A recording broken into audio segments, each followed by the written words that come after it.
আমি আজকে আপনাদের খেদমতে যেই বিষয় নিয়ে আলোচনা করব সেই বিষয়টি হচ্ছে সন্তানের অধিকার। এই প্রসঙ্গে কোরআনুল কারীম থেকে, হাদিস শরীফ থেকে কয়েকটি কথা বলেই আমার আলোচনা ইনশাল্লাহ শেষ করব। আমরা যারা বাবা রয়েছি, মা রয়েছি, মুরব্বীজনরা রয়েছি, আমরা প্রায়শ একটি কথা অভিযোগ করতে শুনি যে হুজুর আমাদের ছেলে ফেলে কথা শোনে না, বাচ্চারা কথা শোনে না, আজকালকার ছেলেরা বেয়াদব হয়ে গেছে, মুরব্বীদের কথা শুনে না, ইত্যাদি কথা আমরা শুনি। কি বলেন, শুনি না? হ্যাঁ, শুনি। তো আজকে আমরা এই প্রসঙ্গেই কিছু কথা বলবো। কেন বাচ্চারা, আমাদের সন্তানরা আমাদের কথা শোনে না? আমরা আমাদের সন্তানদেরকে কিভাবে প্রতিপালন করেছি, তারা কেন আমাদের কথা শোনে না? তো আমরা যেই অভিযোগ করি যে আমাদের বাচ্চারা আমাদের কথা শুনে না, এই রকম হযরত ওমর রাদিয়াল্লাহু তাআলা আনহু যখন তিনি খলিফাতুল মুসলিমিন, আমিরুল মুমিনিন, উনার কাছে এক ব্যক্তি উনার সন্তানকে নিয়ে আসছেন। আসে বললেন, হুজুর আমার এই ছেলেটা আমার কথা শুনে না, তাকে আপনি একটু উপদেশ দান করুন। তো হযরত ওমর রাদিয়াল্লাহু তাআলা আনহু বললেন, কেউ মিয়া বাবা, তুমি তোমার আব্বুর কথা শুনো না কেন? এই বলে আরও কিছু কথা বললেন। তোমার আব্বুর খেদমত করা, তোমার আম্মুর খেদমত করা তোমার উপর ওয়াজিব, এটা সেটা আরও বিভিন্ন ধরনের ওয়াজ নসিহত করলেন। তো ওই বাচ্চাটা এবার ফিরতি ওমর রাদিয়াল্লাহু আনহুকে বললেন, হুজুর আপনার কথা শেষ হয়েছে, তাই না? হ্যাঁ, শেষ হয়েছে। তো আমি কি কিছু বলতে পারি? ছেলেটা হযরত ওমর রাদিয়াল্লাহু আনহুকে বললেন যে আমি কি কিছু বলতে পারি? তো তিনি বললেন, আলাইসালিল ওয়ালাদি হুকুকুন আলা আবিহি। আপনি তো শুধুমাত্র বললেন আমার উপর কি কি দায়িত্ব, আমার কি কর্তব্য, আমার আব্বার জন্য কি করব, আম্মার জন্য কি করব। আচ্ছা, আমার আব্বা আম্মার উপরে কি আমাকে কি কি করবে, এটা কি কোনো দায়িত্ব নাই? হ্যাঁ আছে। কি কি আছে? তো তিনি অনেকগুলো অধিকারের কথা বললেন। ছেলের অধিকার, দায়িত্ব হচ্ছে পিতামাতার। পিতামাতা কি করবে সন্তানের জন্য, এই প্রসঙ্গে অনেকগুলো কথা বললেন। আমার আজকের সেই কথাগুলো নিয়েই ইনশাল্লাহ আলোচনা করব। তো যেই অধিকারের কথাগুলো বললেন হযরত ওমর রাদিয়াল্লাহু তাআলা আনহু, এরপরে ছেলেটা বলল, হুজুর আপনি যেই অধিকারের কথা বললেন, আমার পিতার উপর দায়িত্ব ছিল, আমার পিতা এটার একটাও আমার জন্য পালন করেনি। মানে আমার পিতা আমার জন্য যা যা করার কোনো কিছুই করেননি, শুধুমাত্র আমি জন্মগ্রহণ করেছি, উনি আমাকে জন্ম দিয়েছেন, আর কিছুই করেনি।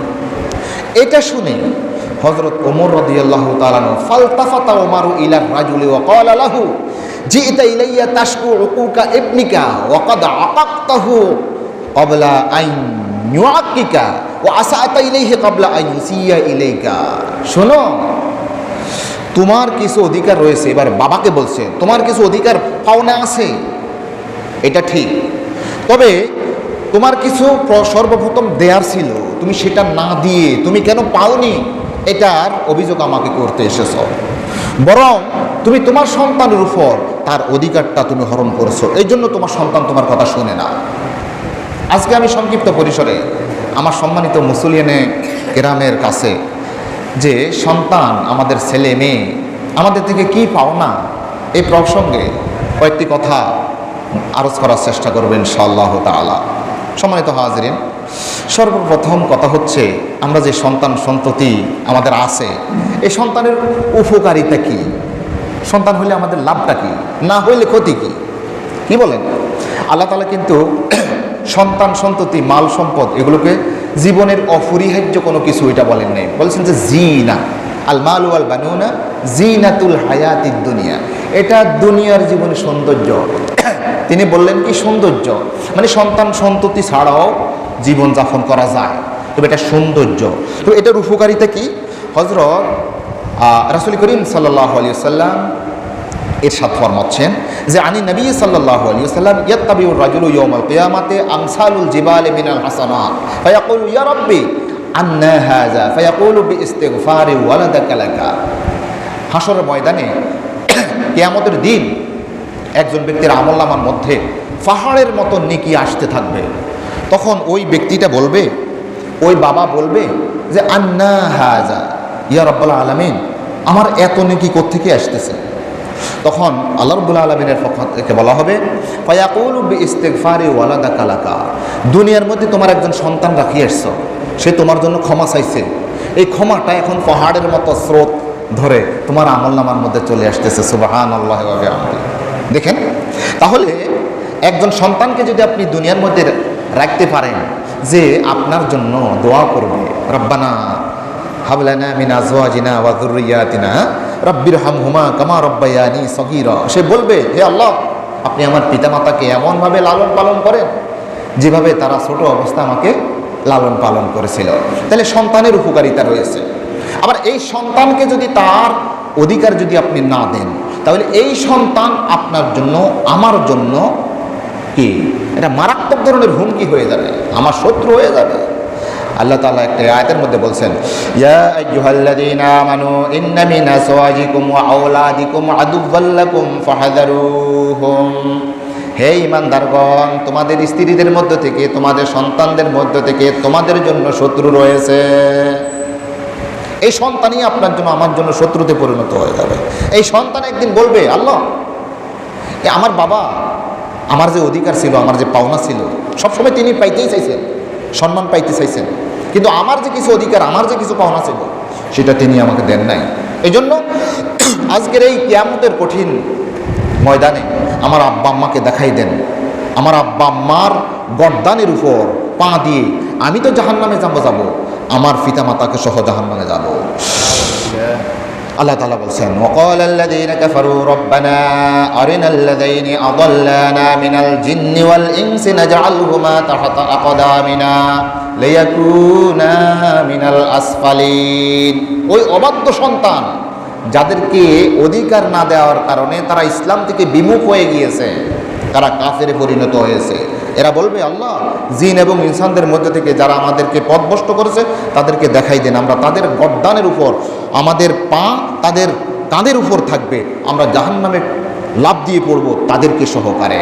তাহলে দেখেন, এখানে সন্তান থাকা যেরকম উপকারিতা, না থাকাও কি উপকারিতা। যদি থাকে সেই হিসেবে যদি আমরা তাদের অধিকারগুলো যদি না দিই, তখন সন্তান না থাকলেই বরং ভালো। আল্লাহ তাআলা বলছেন, ওয়ালামু আন্নামা আমওয়ালুকুম ওয়া আওলাদুকুম ফিতনাহ, তোমাদের সন্তান, তোমাদের সম্পদ, এগুলো তোমাদের জন্য পরীক্ষার বস্তু।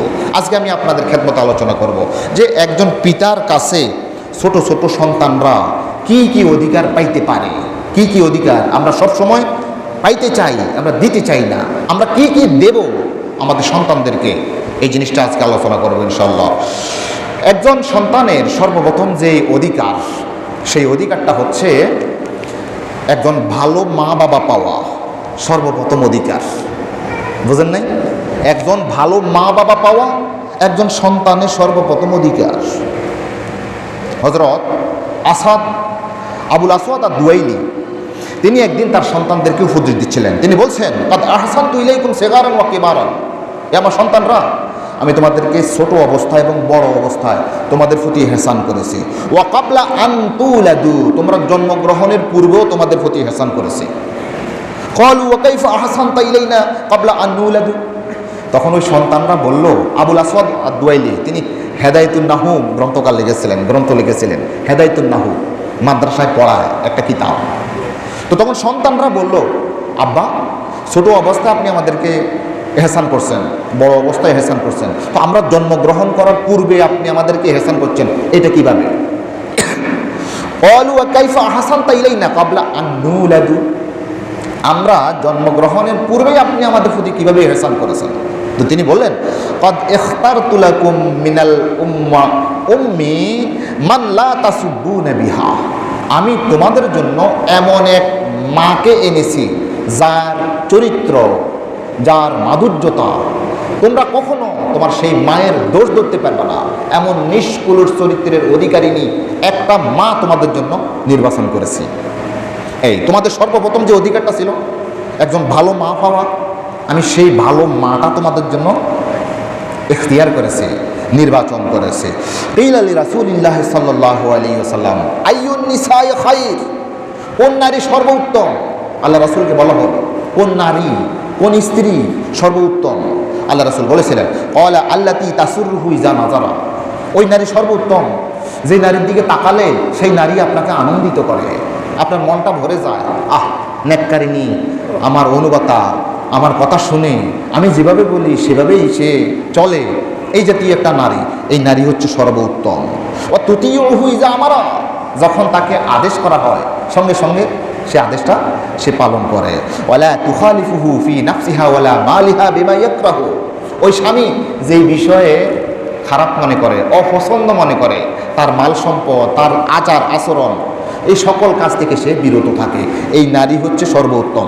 এই নারীকেই মা হিসাবে, স্ত্রী হিসাবে, আমার ছেলের মা হিসাবে, আমার মেয়ের মা হিসাবে, আমার সন্তানের মা হিসাবে এই জাতীয় নারীকে যদি আমরা নির্বাচন করতে পারি, তাহলে আমার ওই সন্তানের সর্বপ্রথম অধিকারটা আমি দিলাম। আমি কেমন নারী, আমার যে বিবাহ করব, আমার সন্তান আসবে, ওই সন্তানের মাটা কেমন হবে, আমি কেমন পাত্রী নির্বাচন করব। আজকে অনেক সময় এমনটি হয় আমাদের সমাজে, আমাদের দেশের মধ্যে এমনটি হয়। বাবা বলে যে আমার কথা শুনে না, আমার ছেলে কোত্থেকে কোন মেয়ে একটা ধরে নিয়ে আসছে। হ্যাঁ, বলে না, কোত্থেকে কোন নারী একটা নিয়ে আসছে, হ্যাঁ, প্রেম করছে খালতো বোনের সাথে, মামতো বোনের সাথে, ওই অমুকের সাথে প্রেম করেছিল, বস ওই প্রেমিকাকে নিয়ে আসছে, ঘর সংসার করতেছে। বাবা বলতেছে আমি তোরও চাই না, তোর কি তোর বউকেও চাই না, যা তোকে ত্যায্য করলাম। তো সন্তান এখন ওই ফেনী শহরে, ছাগলনাইয়া শহরে একটা বাসা ভাড়া নিয়ে থাকে। হয় না এরকম? হয়। এটা কি জন্য? একজন সন্তান যদি তার ওই স্ত্রীটাকে, একটা পাত্র যদি তার স্ত্রী নির্বাচনের সময় যদি সেভাবে প্রেমের মাধ্যমে যদি হয়, এই সন্তান থেকে, এই পরিবার থেকে, এই স্ত্রী থেকে জীবনেও কখনো নেককার, ফরেজগার, আলেম, ওলামা, মুহাদ্দিস, মুফাসসির, খতিব এরা বের হবে না। আমি চ্যালেঞ্জ দিতে পারি। আপনার কথা শুনবে না। আপনি তো ওই শুরুতেই আপনি গলত করেছেন। আপনার অবক্ষয়, আপনার সামাজিক অবক্ষয়, পারিবারিক অবক্ষয় আপনি সূচনাতেই আপনি সেভাবেই করেছেন। আল্লাহ রাসূল আলাইহিস সালাতু ওয়াস সালাম এর উপর যে আয়াত নাজিল হলো, আপনি একজন মুমিন কিভাবে বিবাহ করবে, একজন মুমিনা কিভাবে বিবাহ করবে, একটা পাত্র কিভাবে পাত্রী নির্বাচন করবে, একটা পাত্রী কিভাবে পাত্র নির্বাচন করবে, আল্লাহ তাআলা সেই কথাগুলো বলেছেন। একটা সন্তানের সর্বপ্রথম অধিকার আল্লাহ তাআলা বলেছেন ওয়ালা তানকিহুল মুশরিকাতি হাত্তা ইউমিন্না ওয়ালা আমাতুম মুমিনাতুন খায়রুম মিন মুশরিকাতিন ওয়ালাউ আ'জাবাতকুম।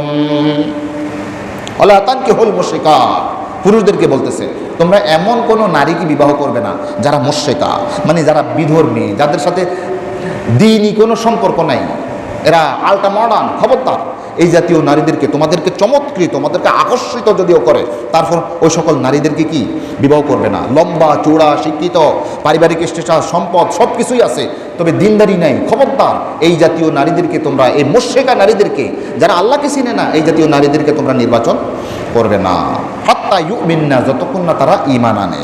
এরপরে মেয়েদেরকে বলা হচ্ছে ওয়ালা তুনকিহুল মুশরিকিনা হাত্তা ইউমিনু ওয়ালা আবদুম মুমিনুন খায়রুম মিন মুশরিকিন ওয়ালাউ আ'জাবাকুম উলাইকা ইয়াদউনা ইলান নার ওয়াল্লাহু ইয়াদউ ইলাল জান্নাতি ওয়াল মাগফিরাতি বিইذনিহি ওয়া ইউবায়্যিনু আয়াতিহি লিন-নাসি লাআল্লাহুম ইয়াতাযাক্কারুন।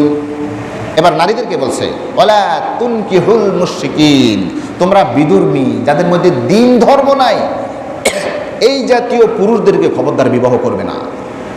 এই জাতীয় পুরুষদেরকে বিবাহ করবে না হাত্তা ইউমিনু, যতক্ষণ না তারা ঈমান আনছে। ওয়ালা আবদুম মুমিনুন খায়রুম মিন মুশরিকিন ওয়ালাউ আ'জাবাকুম, তোমরা বড় শিক্ষিত, সুদর্শন, টাকাওয়ালা, পয়সাওয়ালা হয়তোবা নাই, একেবারে দরিদ্র একটা গোলাম, এই গোলামকে বিবাহ করবা, এটা তোমাদের জন্য ভালো। তাহলে পুরুষ নারীদেরকে বলছে একটা গোলামকে বিবাহ করিও যদিও সে ইমানদার হয়। আর পুরুষদেরকে বলছে তোমাদেরকে যদি তাদের সৌন্দর্যে তোমাদেরকে বিবাহিত করে, তারপরে তাদেরকে বিবাহ করবে না, দরকার হলে একটা দাসীকে বিবাহ করবা, একেবারে দিনে আনি দিনে খায় এই জাতীয় ফ্যামিলিতে বিবাহ করবা, তারপরও সে যদি আবেদা সালেহা কানেতা ইমানদার হয় তাকে বিবাহ করবা। তাহলে দেখেন, দিনকে প্রাধান্য দাও। এই দিনকে যদি প্রাধান্য না দাও তাহলে তোমার দিনও যাবে, দুনিয়াও যাবে। আল্লাহ রাসূল আলাইহিস সালাতু ওয়াস সালাম একটা হাদিসের মধ্যে বলছেন তুনকাহুল মারআতুলি আরবাইন, একটা নারীকে বিবাহ করে মোট 4টা কারণে, 4টা গুণ দেখে মানুষ বিবাহ করে। এক নম্বর হচ্ছে লে মা লেহা, সম্পদ দেখে মানুষ বিবাহ করে, ঠিক না? আমরা দেখি যে এই মেয়েটার বাবার সম্পদ কীরকম, বিল্ডিং আছে কি না, লে মা লিহা, সম্পদ দেখে বিবাহ করা হয়। ওলে হাসাবিহা, ওলে হাসাবিহা, তার বংশমর্যাদা, স্ট্যাটাস, পারিবারিক স্ট্যাটাস কেমন, সদরি ভুঁইয়া, হ্যাঁ নাকি ফাটোয়ারি, দেখি না আমরা, এগুলো দেখে বিবাহ করা হয়। বলে জামালিহা, সৌন্দর্য দেখে বিবাহ করা হয়। আল্লাহ রাসূল বলছেন সাধারণত এগুলো দেখে বিবাহ করা হয়। বলে দিনইহা, ধর্ম দেখে বিবাহ করা হয়। তবে হ্যাঁ শোনো, ফাসবির বিজাতি দিন তারিবাত ইয়াদাক, আমি তোমাদেরকে এই 3টা জিনিস পাইলে তো ভালো, এটার সাথে অপরিহার্য যে জিনিসটা সেটা হচ্ছে দিনদারিকে তুমি একটা প্রাধান্য দাও। যদি এই দিনদারি না থাকে তাহলে তোমার এই 3টাই তোমাকে ধ্বংসের দিকে নিয়ে যাবে, তোমাকে ধ্বংসের দিকে নিয়ে যাবে। আল্লাহ তাআলা বলছেন উলাইকা ইয়াদউনা ইলান নার ওয়াল্লাহু ইয়াদউ ইলাল জান্নাতি ওয়াল মাগফিরাতি, এরা যদি তুমি দিনদারিকে যদি প্রাধান্য না দাও তাহলে এই সকল নারী এবং পুরুষ যারা পাত্র এবং পাত্রী এরা তোমাদেরকে ডাকছে কোন দিকে, উলাইকা ইয়াদউনা ইলান নার, জাহান্নামের দিকে তারা তোমাদেরকে নিয়ে যাবে। ওয়াল্লাহু ইয়াদউ ইলাল জান্নাতি ওয়াল মাগফিরাতি, আর আল্লাহ তোমাদেরকে স্বয়ং ডাকছেন আসো জান্নাতের দিকে, আসো জান্নাতের দিকে আসো। আল্লাহ ডাকছেন জান্নাতের দিকে, আর ওই সকল বিধর্মী পাত্র এবং পাত্রীরা তোমাদেরকে জাহান্নামের দিকে নিয়ে যাবে। আল্লাহ রাসূল আলাইহিস সালাতু ওয়াস সালাম বলছেন যে পৃথিবীর মধ্যে সবচেয়ে উন্নত মানের সব কিছুই হচ্ছে উপকার পাওয়ার জিনিস, উপভোগের জিনিস, এটা সম্পদ। আর উন্নত মানের সম্পদ হচ্ছে একজন নেককারিনী নারী। আর দুনিয়া কুল্লুহা মাতা ওয়া খায়রু মাতা'id দুনিয়া আল মারআতুস সালিহা, দুনিয়া সব কিছুই মূল্যবান জিনিস, তবে সবচেয়ে মূল্যবান জিনিস হচ্ছে একজন নেককার নারী। একজন কবি বলছেন যে একজন নেককার নারী একটা সন্তানের জন্য বিশ্ববিদ্যালয়, বিশ্ববিদ্যালয়।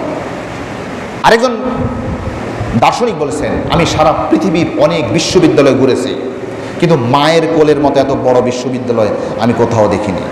তিনি বলছেন হিয়াল আখলাকু তামবুতু কান্নাবাতি ইজা সুকিয়াত বিমাইল মুকরিমাতি তাকুমু ইযা তাআহাদাহাল মুরাব্বি আলা সাকিল ফাদিলাতি মুসমিরাতি ওয়ালাম আরালিল খলাইক মিন মাহাল্লিন ইউহাদ্দিবুহা কাহিজনিল উম্মাহাতি ফাহিজনুল মাদ্রাসাতিন তাসামাত বিতারবিয়াতিল বানিনা বিল বানাতি ওয়া আখলাকুর রিজালি তুকাসু হুসনান বিআখলাকিন নিসাইল ওয়ালিদাতি। তিনি বলছেন ওয়ালাম আরালিল খালাইক মিন মাহাল্লিন, আমি সৃষ্টি জগতের জন্য, আমি সন্তানের জন্য এমন কোনো উন্নত মানের বিশ্ববিদ্যালয় দেখিনি একজন মায়ের কোল যেভাবে তার সন্তানকে গড়ে তোলে, এই জাতীয় সারা পৃথিবীতে আমি হেঁটেছি, আমি কোথাও দেখিনি। তাহলে সর্বপ্রথম যে অধিকার সন্তানের কি, একটা ভালো মা পাওয়া আর ভালো বাবা পাওয়া। ভালো বাবার রেফারেন্স আল্লাহ রাসূল আলাইহিস সালাতু ওয়াস সালাম বলেন যে ইজা খাতাবা ইলাইকুম মান তারাদাউনা দীনাহু ওয়া খুলুকাহু ফাযাওবিজুহু ওয়া ইল্লা তাফআলু তাকুন ফিতনাতুন ফিল আরদ আও ফাসাদুন আরিজ আও কামা ক্বালা রাসূলুল্লাহ আলাইহিস সালাতু ওয়াস সালাম। আল্লাহ রাসূল আলাইহিস সালাতু ওয়াস সালাম বলছেন যদি, এটা বলতেছে পাত্রীর বাবাদেরকে, মেয়ের বাবাদেরকে বলছে, ইজা খাতাবা ইলাইকুম, যখন তোমাদের কাছে খুতবা নিয়ে আসে, মানে প্রস্তাব নিয়ে আসে, মান তারদাউনা দীনাহু ওয়া খুলুকাহু, যার দিনদারি এবং চরিত্র নিয়ে তোমরা সন্তুষ্ট আছো, না এই ছেলেটা ভালো, এই ছেলেটা সৎ, এই ছেলেটা কখনো ওই দোকানে যাইয়া সিগারেট খাইয়া পয়সা না দিয়ে আসে না, চা দোকানে কোনো টাকা পাবে না, এই জাতীয়, তাকে দেখতে ভদ্র ছেলের মতো লাগে, উস্কো খুস্কো চুল রাখে না, মার্জিত ভদ্র, দিনদারি আছে, নামাজ পড়ে, রোজা রাখে, সালাম কালাম দেয়, আদব তরবিয়ত আছে, এই জাতীয় একজন পাত্র যদি তোমাদের মেয়েদের জন্য একটা প্রস্তাব দেয়, তখন ফাযাওবিজুহু, এই মেয়ের বাবারা তোমরা ওই ছেলের কাছে তোমার মেয়েটাকে, বা তুমি যদি অভিভাবক হও, ভাই হও, তোমার বোনটাকে ওই ছেলের কাছে বিবাহ দিয়ে দাও। ওয়া ইল্লা তাফআলু তাকুন ফিতনাতুন ফিল আরদি ওয়া ফাসাদুন আরিজ, যদি এমনটি যদি না করো, এটা না দেখে যদি ওই অন্যটা দেখো, অন্যটা দেখো, ছেলে ইটালিতে থাকে, বাহারাইন থাকে, আমেরিকা থাকে, গাড়ি গাড়ি টাকা আছে, ফেনী শহরে 10 তলা বিল্ডিং আছে, ওই বসুন্ধরাতে তার প্লট আছে। এই জাতীয় দেখে যদি তুমি বিবাহ দাও, আল্লাহ রাসূল বলছেন তাকুন ফিতনাতুন ফিল আরদি ওয়া ফাসাদুন আরিস, তোমার জন্য এই জমিনের মধ্যে ফিতনা ফাসাদ সয়লাব হয়ে যাবে এবং বিশাল ফিতনা ফাসাদ সৃষ্টি হয়ে যাবে। নাউযুবিল্লাহি মিন যালিক। আমরা আমাদের সন্তানদেরকে এই সর্বপ্রথম অধিকারী কিন্তু আমরা দেই না। 2 নম্বর অধিকার হচ্ছে আমরা ওই সন্তান, ভালো একটা সন্তান যেন আমার হয়, এই সন্তানের জন্য আমাদেরকে প্রথমে দোয়া করতে হবে। আমরা কয়জনে দোয়া করছি যে আল্লাহ আমার সন্তানটা আমার যেন কথা পরবর্তীতে যেন আমার কথা শুনে, আমার কথাবার্তা শুনে আমার অনুগত হয়, আমি যেভাবে বলি সেভাবে হবে। আমি কয়দিন আমার সন্তানের জন্য, সন্তান হওয়ার আগেই দোয়া করেছি বলেন তো দেখি। আমি যদি এখানে হাত তোলার জন্য বলি, তখন এখানে হয়তো বা অনেকেরই হাত উঠবে না, আমি উঠাচ্ছি না, কিন্তু আমাদের সন্তান আসার আগেই আমাদেরকে ওয়ালাদে সলেহের জন্য আল্লাহর কাছে দোয়া করা দরকার। এটা সন্তানের দ্বিতীয় অধিকার, সন্তানটা যেন ভালো হয়। পরোক্ষভাবে তার জন্য আমি দোয়া করব। ওয়াজআললি লিসানা সিদকিন ফিল আখিরিন। ইব্রাহিম আলাইহিস সালাম আল্লাহর কাছে দোয়া করছেন, আল্লাহ আমার এমন সন্তান দেন যেন আমি মারা যাওয়ার পরেও তাদের মুখে মুখে আমার প্রশংসা হয়। আমার এমন বংশধারা দেন যারা আমি মারা যাওয়ার পরেও আমার সেই বংশধারা আমার জন্য দোয়া করবে, তাদের মুখে মুখে আমার প্রশংসা ছড়িয়ে পড়বে। এই জাতীয় সন্তান দেন। কয়দিন বলছি আল্লাহর কাছে? বলি নাই। ইব্রাহিম আলাইহিস সালামের আরেকটা কথা আপনাদেরকে বলছি। তিনি কি করলেন? ক্বালা ইন্নী জাইলুকা লিন-নাসি ইমামা। ওই যে কাবা শরীফ বানালেন, বানানোর পরে আরো অনেকগুলো পরীক্ষা আল্লাহ তাআলা ইব্রাহিম আলাইহিস সালাম কি করলেন? করার পরে তিনি বলছেন ক্বালা ইন্নী জাইলুকা লিন-নাসি ইমামা, আমি তোমাকে ইমাম, জাতির নেতা হিসেবে বানিয়ে দিলাম। ইব্রাহিম তোমাকে আমি ইমাম বানিয়ে দিলাম। এই কথাটা শুনেই তিনি আরেকটা কথা লুফে নেওয়ার জন্য, আল্লাহ থেকে অধিকারটা চাই নেওয়ার জন্য তিনি সঙ্গে সঙ্গে আরেকটা কথা বলেন, আল্লাহ শুধু আমাকে ইমাম বানালেন, তো আমার সন্তানরা, আমার সন্তান ইসমাইল, ইসহাক, ক্বালা ওয়া মিন যুররিয়াতি, আল্লাহ শুধু আমি হলেও হবে না, আমার সন্তানরাও যেন ভালো হয়, সেই নেতৃত্ব কর্তৃত্ব ভালো এরা যেন হয়। আল্লাহ আমার সন্তানদেরকেও সেভাবে করেন। আল্লাহ তাআলা বলছেন আচ্ছা ঠিক আছে, যদি তারা সৎ হয়, তোমার দোয়াটা যদি তাদের জন্য হয় তাহলে ঠিক আছে, তবে আমার এই ওয়াদাটা কোনো জালিমদের জন্য প্রযোজ্য হবে না। ক্বালা লা ইয়ানালু আহাদিয যালিমিন, আমার এই দোয়া, আমার এই কার্যক্রম জালিমদের জন্য কি হবে না, আমি জালিমদেরকে নেতা বানাবো না। তাহলে দেখেন এখানে ইব্রাহিম আলাইহিস সালাম তার সন্তানের জন্য কি পরোক্ষভাবে দোয়া করে বসলেন না? এরপরে আমি গত কয়েকটা জুমাতেও বলেছি, কয়েকটা জুমা আগে বলেছি, হযরত জাকারিয়া আলাইহিস সালাম তার সন্তানের জন্য দোয়া করেছেন। এখনো সন্তান হয় নাই, তিনি ওই যে আনসিজনাল ফল দেখে মরিয়ম আলাইহিস সালামের কাছ থেকে আনসিজনাল ফল দেখে তিনি আল্লাহর কাছে দোয়া করতেছেন। আল্লাহ হুনালিকা দাআ জাকারিয়া রাব্বাহ ক্বালা রব্বি হাবলি মিন লাদুনকা যুররিয়াতান তাইয়্যিবা ইন্নাকা সামিউদ দুআ, আপনি আমাকে সৎ সন্তান, ভালো বংশধর, পবিত্র বংশধর দান করুন। আমরা কয়জনে দোয়া করছি, আল্লাহ আমার বংশধরটা ভালো বংশধর বানান? কয়জনে দোয়া করছি? আর আল্লাহ তাআলা ইমানদারদের খাসলত, তারা কিভাবে আল্লাহর কাছে দোয়া করবে এই দোয়াটা পর্যন্ত শিক্ষা দিয়েছেন। এখানে অনেকগুলো কথা আছে, আমি সময় সংক্ষিপ্তের জন্য সবগুলো বলবো না। ইমানদাররা কি বলবে? ওয়াল্লাযীনা ইয়াকুলুনা রব্বানা হাব লানা মিন আজওয়াজিনা ওয়া যুররিয়াতিনা কুররাতা আয়ুনিন ওয়াজআলনা লিল মুত্তাকিনা ইমামা। যারা ইমানদার তারা আল্লাহর কাছে বলে, আল্লাহ রব্বানা হাব লানা মিন আজওয়াজিনা, আমাদের স্ত্রীদেরকে, ওয়া যুররিয়াতিনা, আমাদের বংশধরদেরকে কি করেন? কুররাতা আয়ুন, চক্ষু শীতলকারী সন্তান, চক্ষু শীতলকারী স্ত্রী আপনি আমাদেরকে দান করেন। কয়জনে বলেছি? কয়দিন এই দোয়া করেছি, আল্লাহ আমার সন্তানটা যেন আমার চক্ষু জুড়ানো সন্তান হয়। চক্ষু জুড়ানো সন্তান কখন হয়? যখন কথা বললে কথা শুনে, ছেলে কথা শুনে, মেয়ে কথা শুনে। ব্যাস, আপনি তো এই দোয়া করেন নাই, তো আপনার সন্তান আরেক জায়গা থেকে আরেকজনের মেয়ে তো নিয়ে আসবে, আরেকজনের মেয়েকে নিয়ে চম্পট তো সে দিবেই, আপনার মুখে চুনকালি তো দিবেই। আপনি কি তাকে এই জাতীয় বানাইছেন? তাহলে 2 নম্বর যে অধিকার সন্তানের বললাম। 3 নম্বর, আপনার সন্তানটা হয়েছে, হওয়ার সাথে সাথে তার কর্ণ কুহুরের মধ্যে তাওহীদ এবং রিসালাতের কথাটা শিখাই দিবেন।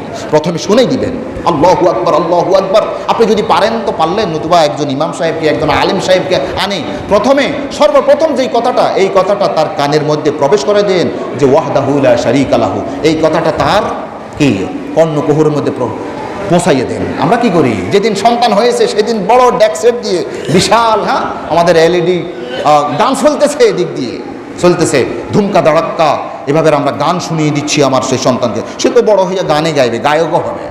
গায়ক হবে না, সে তো আরেকজনের মেয়েকে নিয়ে যাইবে, যেতেই পারে। আপনি তো তার কর্ণকুহরের মধ্যে তার অধিকারটা, 3 নম্বর অধিকার, সে তাওহীদ এবং রেসালতের সেই কি এই কথাটা শোনার তার অধিকার ছিল, আপনি সেই অধিকার থেকে বঞ্চিত করেছেন। আল্লাহ আপনার সেই অধিকারটা, আপনি যেটা পাইতেন সেই অধিকার থেকে বঞ্চিত করে দেবে। আমি সংক্ষেপে কয়েকটা কথা বলছি। 4 নম্বর অধিকার হচ্ছে তাকে দুধ খাওয়াইতে হবে। তাকে দুধ খাওয়াইতে হবে, মায়ের দুধ। আজকালকার মেয়েরা, আধুনিক যারা মেয়েরা, তাদের শরীরটাকে মানে ফিট রাখার জন্য অনেক মা, অনেক নির্দয় মা তাদের সন্তানদেরকে দুধ পান করায় না। কি করায় না? তাদের চেহারাটা, তাদের শরীরটা যেন একটু স্মার্ট থাকে। তার অধিকার থেকে আপনি বঞ্চিত করেছেন। আপনাকে সে মূলাবে না, বড় হলে আপনাকে মূলাবে না, আপনি তার অধিকার বঞ্চিত করেছেন যে। এরপরে আরেকটা অধিকার, 5 নম্বর অধিকার, আপনি 7ম দিন হলে তাকে আকিকা করবেন, আকিকা দিবেন। হ্যাঁ, এটা অবশ্য আমাদের সমাজের মধ্যে কিছুটা প্রচলিত আছে, আকিকা দেয়া। তাও অনেকের নিয়ত হচ্ছে আকিকা যদি দিই তাহলে নানার বাড়ি থেকে, খালুর বাড়ি থেকে অমুকের দাবাক দেবো, অমুকে এত টাকা আনবে, একটা হাদিয়া তোফার একটা ব্যবস্থা হবে, এই জন্য অনেকে আবার আকিকা দেয়। এটা যদি দেন তাহলে সেই আকিকাটা বরবাদ হয়ে যাবে। সন্তানের আরেকটা অধিকার, একটা সুন্দর নাম রাখবেন। আমরা কি আমাদের সন্তানদেরকে সেভাবে নাম রাখি না? আপনাদের এখানেই আমার কাছে একদিন প্রস্তাব আসলো যে ওরিয়ান রাখবেন। ওরিয়ান রাখার জন্য আমি বললাম, হুজুর মনে আসছিল সেদিন, যে ওরিয়ান মানে কি আপনি জানেন? না, এটা তো জানি না। আমি বললাম যে ওরিয়ান মানে উলঙ্গ। তো তার নামটাই, নামের একটা প্রভাব তার শরীরের মধ্যে, তার জীবনের মধ্যে প্রভাবিত হয়। আপনি তার নাম রাখছেন কি? ওরিয়ান। দেখবেন অনেক সেলিব্রিটির নামও ওরিয়ান আছে। ওরিয়ান মানে কি? উলঙ্গ। তো সে তো বড় হলে উলঙ্গই হবে, সে তো এতটুকু ফ্যান করতেই পারে। আপনি তো তার নামে রাখছেন ওরিয়ান, উলঙ্গ। সে তো এতটুকু পড়ছে যে কত না, সে তো ল্যাংড়া হয়ে হাঁটার কথা ছিল। আপনি অধিকার থেকে বঞ্চিত করেছেন। আল্লাহ রাসূল আলাইহিস সালাতু ওয়াস সালাম বলেছেন, তুদআউনা ইয়াউমাল কিয়ামাতি বিআসমাইকুম ওয়া আসমাই আবাইকুম ফাহসিনু আসমাকুম। তোমাদেরকে হাসরের ময়দানে ডাকা হবে, তোমাদের নাম ধরে, তোমাদের বাবার নাম ধরে ডাকা হবে। বলা হবে, এ হ্যানজামিয়া, এ হোরামিয়া, এ উরিয়ান, এদিকে আসো। উরিয়ানের বাপ কইও, এদিকে আসো। তখন কোটি কোটি মানুষের সামনে আপনি লজ্জিত হবেন। আপনার এই সন্তানের নামটা, অধিকার, তার একটা সুন্দর নাম, আরবি নাম থাকা, ভালো অর্থবোধক নাম থাকা, আব্দুল্লাহ, আব্দুর রহমান, আল্লাহর গোলামি প্রকাশ পায়, এই জাতীয় নাম থাকা তার একটা অধিকার ছিল। আপনি সেই অধিকারটা বঞ্চিত করেছেন। আল্লাহ তাআলা আপনার অধিকার বঞ্চিত করে দিবে। সে বড় হলে আপনার কথা না শুনবে, এটাই হচ্ছে স্বাভাবিক। আপনার কথা শুনবে না, আপনার কথা কি শুনবে না। এক জায়গায় আমি জাগির ছিলাম, তো সেখানে একটা ছেলে বেড়াইতে এসেছে, এতটুকু ছেলে, কথা বলতে পারে না। তো আমি বললাম যে সে কথা বলতে পারে না? না হুজুর, কথা বলতে পারে না। তার নাম কি? নাম রাখা হচ্ছে নীরব। নীরব, নীরব মানে কি আপনি জানেন? নীরব মানে যে যার কোনো আওয়াজ নাই, তো নীরব তো হবেই, তো নামের একটা প্রভাব। আমি তখন হঠাৎ করে আল্লাহ রাসূলের এই কথাটা মনে পড়লো যে আসলেই তো তাই, যে একজন ব্যক্তি তার সন্তানের নাম রাখবে, যেটা নাম রাখবে সেটার একটা প্রভাব পড়বে। তার নাম রাখা হয়েছে নীরব।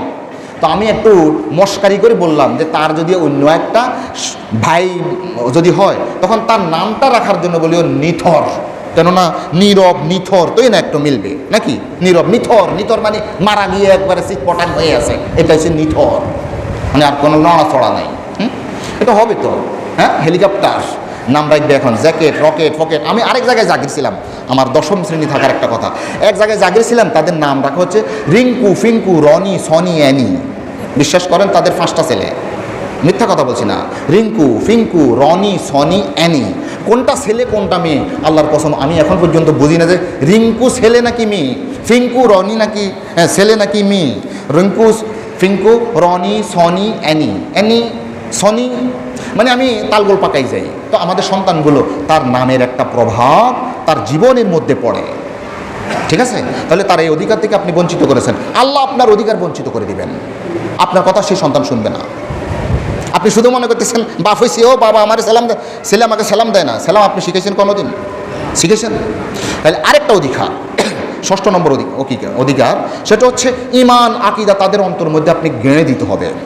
সে যখন কথাবার্তা বলতে শুরু করেছে, আম্মা আম্মা আম্মা এভাবে বলতেছে, আপনি আম্মা আম্মা বলার আগে সর্বপ্রথম তার মুখ দিয়ে বের করে দেন আব্বা কি আল্লাহ আল্লাহ আল্লাহ, আব্বু বলো আল্লাহ আল্লাহ আল্লাহ। দেখবেন অনেক সময় এভাবে বলে। আপনি যদি আম্মু আম্মু আব্বু আব্বু শিখান, সমস্যা নেই, আমি এটা বলি না যে শিখাইয়েন না, তবে সর্বপ্রথম কথাটা তাকে আল্লাহ আল্লাহ এই কথাটা শিখাই দেন। সারা জীবন যতবার আল্লাহ বলবে ওই সন্তান, আপনার আমলনামার মধ্যে সেটা চলে যাবে। বিশ্বাস করেন, আল্লাহর কসম, আমি মিথ্যা কথা বলছি না। সে সারা জীবন যত আল্লাহ বলবে, আপনি যদি সর্বপ্রথম আল্লাহটা শিখে দিতে পারেন আপনার সন্তানকে, সারা জীবন যত আল্লাহ আল্লাহ বলবে আপনার আমলনামার মধ্যে সেটা চলে আসবে। সর্বপ্রথম আমাদের আল্লাহ একজন আছে, আমাদেরকে সৃষ্টি করেছে কে, তারপরে আল্লাহ কোথায় থাকে, আকাশে থাকে, এই যে আমাদেরকে বানাইছে কে, জমিনটা বানাইছে কে, এই যে আমরা সুস্বাদু দুধ খাইতেছি, ভাত খাইতেছি, ফল খাইতেছি, কাঁঠাল খাইতেছি, আবু বলো তো দেখি এগুলো কে বানাইছে। আপনি ছোট অবস্থা থেকেই তাকে আল্লাহমুখী, আল্লাহকে চিনাই দিবেন, তখন আল্লাহর অধিকার হয়ে যায় ওই সন্তানকে আপনার অধিকার চিনিয়ে দেওয়ার জন্য। এরপর যখন আরেকটু বড় হয়ে যাবে, 7 নম্বর আরেকটা অধিকার, সেটা হচ্ছে আপনি আপনার সন্তানকে ফরজ ওয়াজিবগুলো শিখিয়ে দিবেন। তার অধিকার এটা, 7 নম্বর অধিকার, আপনি তাকে ফরজ ওয়াজিবগুলো শিখিয়ে দিবেন। ধরুন আল্লাহ রাসূল, তাহলে 7 বছর হলে আপনার সন্তানকে নামাজের কথা বলে দিতে হবে। মুরু মানে আদেশ করো, বাবা পড়ো পড়ো। আচ্ছা, 7 বছরে যদি নামাজ পড়তে হয় তাহলে তার কিছু দোয়া কালাম পড়তে হবে না? বোঝা যাচ্ছে যে 7 বছরের আগেই তাকে এগুলো ট্রায়াল দিতে হবে, নাকি শিক্ষা দিতে হবে। সূরা ফাতিহা, সূরা নাস, সূরা ফালাক, 2-3টা সূরা অন্তত শিখাই দেন। তারপরে তাশাহুদ, দরুদ শরীফ এগুলো শিখাই দেন। কীভাবে আল্লাহু আকবার, সামি আল্লাহু লিমান হামিদা, সুবহান রাব্বিয়াল আলা, এই যে এই রুকু তাসবিহ এগুলা শিখাইতে হবে না? তো নতুবা তাকে আপনি নামাজের কি আদেশ দিবেন, ঠিক না? আর 10 বছর পর্যন্ত যদি সে নামাজ না পড়ে, 10 বছর পরও সে নামাজ পড়তেছে না, তাকে ওয়াদরিবুহুম আলাইহা, তাকে মাইর দাও। আপনি কি এই অধিকার তাকে আপনি দিছেন? তো সে আপনার অধিকার কেন দিবে? আপনার অধিকার কেন দিবে? আপনি তো তাকে তার অধিকার দেন নাই, আপনি তাকে আল্লাহ চিনান নাই। তাহলে ফরজ ওয়াজিবগুলো আপনি তাকে কি শিক্ষা দিয়ে দিবেন। এটা হচ্ছে 7 নম্বর অধিকার। 8 নম্বর অধিকার, ভালো কাজের অনুশীলন করাই দিতে হবে। আপনার সন্তানকে ভালো কাজের অনুশীলন করতে হবে। যেমন ধরেন আপনি হাসি দিলেন, হাসি দিয়ে আলহামদুলিল্লাহ বললেন, আপনার সন্তানটা শুনেছে, আব্বু বলো ইয়ারহামুকাল্লাহ, আলহামদুলিল্লাহ ইয়ারহামুকাল্লাহ, আসসালামু আলাইকুম রহমতুল্লাহ। হ্যাঁ, ডাইন হাতে সে বাম হাতে কোনো একটা জিনিস নিতেছে, না না না আব্বু আব্বু ডাইন হাতে ডাইন হাতে। এই যে এগুলো আপনি তাদের কি শিক্ষা দিয়ে দিবেন। বাথরুমে প্রবেশের সময় সে ডাইন পায়ে ঢুকে যাচ্ছে, না না না আব্বু বাম পায়ে ঢুকে, বাম পায়ে ঢুকে। হ্যাঁ, কেউ হয়তো এখন আপনি মোবাইল ধরবেন, আসসালামু আলাইকুম, হ্যালো না হ্যালো না আব্বু, আসসালামু আলাইকুম রহমতুল্লাহ, আসসালামু আলাইকুম রহমতুল্লাহ। মানে ছোটো অবস্থায় তাকে এভাবে একটা ফল খেলো, ফল খাওয়ার পর আপনি বলুন আব্বু বলো তো দেখি আলহামদুলিল্লাহ। আচ্ছা, এই ফলটা কে খাওয়াইছে, কে বানাইছে? হ্যাঁ, আল্লাহ বানাইছে। তো তুমি যদি আলহামদুলিল্লাহ বলো, আল্লাহ তোমার উপর খুশি হয়ে যাবে, আল্লাহ তোমার উপর খুশি হয়ে যাবে। এই যে আমরা ছোট অবস্থায় তাকে আলহামদুলিল্লাহ, সুবহানাল্লাহ, আল্লাহু আকবার, সালাম দেওয়া, সালামের উত্তর দেওয়া, ডাইন হাতে কোনো কিছু করা, তারপরে বাম পায়ে বাথরুমে প্রবেশ করা, এই যে সুন্দর আচরণগুলো, এই ভালো কাজের অনুশীলনগুলো আমরা তাদেরকে করিয়ে দিতে হবে। যদি এটা করেন তাহলে বড় হয়ে আল্লাহ তাআলার উপর দায়িত্ব হয়ে যায় ওই সন্তানের কলিজার মধ্যে আপনার জন্য ভালোবাসা সৃষ্টি করে দিবে, আপনার কথাবার্তা শুনবে। কত নম্বর বললাম? 8 নম্বর বললাম। 9 নম্বর হচ্ছে কোরআন মজিদ আপনি শিক্ষা করা দিবেন। কোরআন মজিদ আপনি শিক্ষা করাই দিবেন। যদি আপনি এই কোরআন মজিদটা যদি শিক্ষা করাই দিতে পারেন, তাহলে কোরআনের মধ্যে সে বলবে, সে পড়বে যে ওয়াকাদা রাব্বুকা আল্লা তা'বুদু ইল্লা ইয়াহু ওয়া বিল ওয়ালিদাইনি ইহসানা। আল্লাহ রাব্বুল আলামিন সিদ্ধান্ত জানিয়ে দিলেন, ফরজ করে দিলেন যে আল্লাহ ছাড়া আর কারো ইবাদত চলবে না। তবে এটার পরেই যার অধিকার সেটি হচ্ছে ওয়া বিল ওয়ালিদাইনি ইহসানা, সে তার পিতামাতার প্রতি সৎ ব্যবহার করবে। এটা আল্লাহর অধিকারের পরপরই একবারে অ্যাট এ টাইম এই আল্লাহর অধিকারের সাথেই আল্লাহ তাআলা পিতামাতার অধিকারের কথা বলেছেন। এই সন্তানটা এই পড়াটা পড়বে, তো এটা তো আপনি পড়ানে নাই। সে আপনাকে যে এখনও আব্বা ডাকতেছে এটাই তো আপনার জন্য শুকরিয়া। আমাকে যে আব্বা ডাকতেছে এটাই তো আমার জন্য শুকরিয়া। আমাকে যে মারতেছে না এটা আমার জন্য শুকরিয়া। আমি তাকে তার অধিকার দিই নাই, যে আমি তাকে তার অধিকার দিই নাই।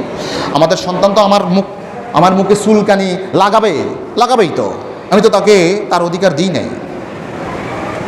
আমরা এখন আমাদের সন্তানদেরকে পড়াই অতে কি অজগরটি আসছে তেড়ে, ওরে বাবারে সরেয়া আমটি আমি খাবো পেড়ে, কারাম কেন ছোট অবস্থায় এই অজগরটি আসছে, তো অজগর দিয়ে কেন কেন অতে উজু হইতে পারে না, শরিয়াতে আজান হইতে পারে না?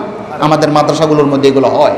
আমাদের সন্তানগুলো তো বছর শেষ হয়ে যাচ্ছে, আমাদের সন্তানদেরগুলো সেইভাবে আমরা যেন আমাদের সন্তানদেরকে, নাতিদেরকে, নাতনিদেরকে আমরা যেন মাদ্রাসায় দিই। আমার অনুরোধ থাকবে, আপনি আপনার সন্তানদেরকে, নাতিদেরকে সেভাবে তাদের অধিকার দেন। আল্লাহ তাআলা ওই সন্তানের উপর ওয়াজিব করে দিবে, ফরজ করে দিবে আপনার আনুগত্য করার জন্য। এরপরে আরও কিছু অধিকার রয়েছে, সেই অধিকারগুলো আপনি তার চরিত্র গঠন করবেন। সে যদি একটু বড় হয়, বড় হলে আপনি তাকে বিয়ে শাদী করাবেন। হ্যাঁ, এখন তো আরেক সিস্টেম হয়ে গেছে, এখানে হয় কিনা জানি না। তাহলে আমরা যদি আমাদের অধিকারটা পেতে চাই, তো প্রথমে আমার সন্তানের কি অধিকার সেটা প্রথমে দিতে হবে। না দিয়ে শুধু পাবো, এটা বোকামি। আমাদের সন্তানদেরকে আমরা যেন ছোট অবস্থা থেকেই তাদের অধিকারগুলো যেন আমরা প্রদান করতে পারি, তারা যেন খাঁটি মুসলিম হিসাবে, ইমানদার হিসাবে, একজন খাঁটি মানুষ হিসাবে যেন বেড়ে উঠতে পারে। আল্লাহ তাআলা আমাদেরকে সেই তৌফিক দান করুন। আমাদের সন্তানদেরকে, আমাদের পরিবারদেরকে আমরা যেন চরিত্রবান পরিবার বানাতে পারি, সেই তৌফিক আল্লাহ তাআলা আমাদেরকে দান করুন। আমিন। আসসালামু আলাইকুম ওয়া রাহমাতুল্লাহি ওয়া বারাকাতুহু।